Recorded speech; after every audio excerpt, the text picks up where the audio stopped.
Orang yang menyukai kita maupun orang yang tidak menyukai kita, bahkan membenci kita, akan selalu ada dalam hidup ini. Sebaik Tuhan Yesus saja, masih banyak para pembencinya. Lihat bagaimana Tuhan Yesus mengajarkan kasih, suka menolong mereka yang kekurangan, bahkan menyembuhkan mereka yang sakit. Namun masih banyak juga yang membenci Yesus. Apalagi kita yang punya banyak kelemahan dan kesalahan. Tentunya kita tidak akan pernah bisa menyenangkan semua orang. Nah, apa yang paling disukai, yang paling diingini oleh para pembenci kita adalah kejatuhan kita.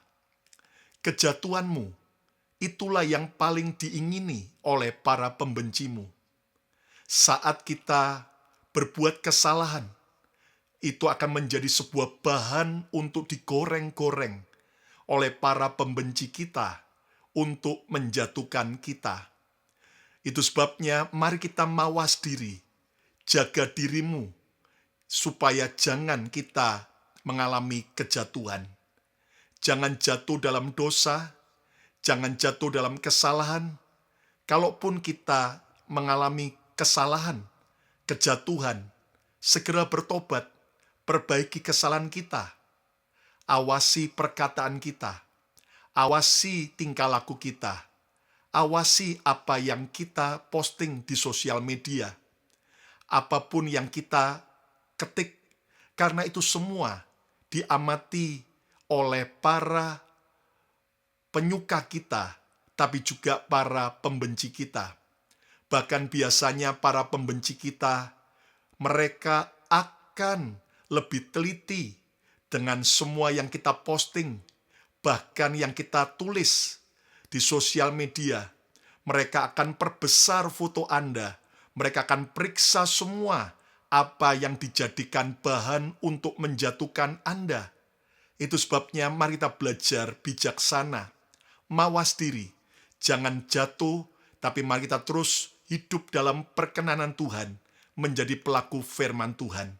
Ingat Daniel dalam kitab Daniel saja, begitu dia semakin dipromosikan oleh raja, mendapat kedudukan tinggi di kerajaan Babel dan di kerajaan Media Persia, maka para pejabat lain begitu iri dan benci kepada Daniel. Mereka berusaha menjatuhkan Daniel, mencari-cari kesalahan Daniel. Namun ternyata Daniel hidup bijaksana. Tidak ada kesalahan yang dijumpai dalam hidup Daniel.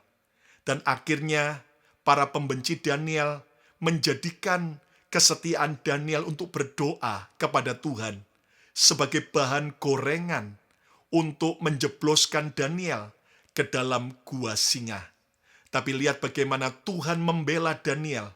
Tuhan mengatupkan mulut para singa-singa yang ternyata sudah kelaparan. Dan akhirnya Daniel bisa keluar dari gua singa.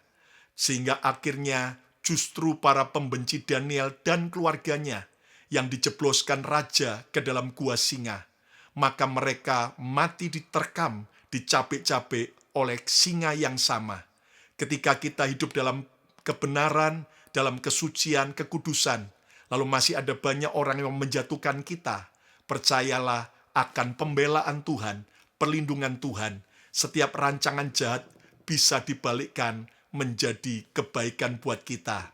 Namun jika kita buat salah, ada kelemahan kita, segera perbaiki dan minta anugerah Tuhan agar kita hidup dengan kebenaran. Dan percayalah, bersama Tuhan kita berani menghadapi para pembenci-pembenci kita. Tuhan Yesus memberkati.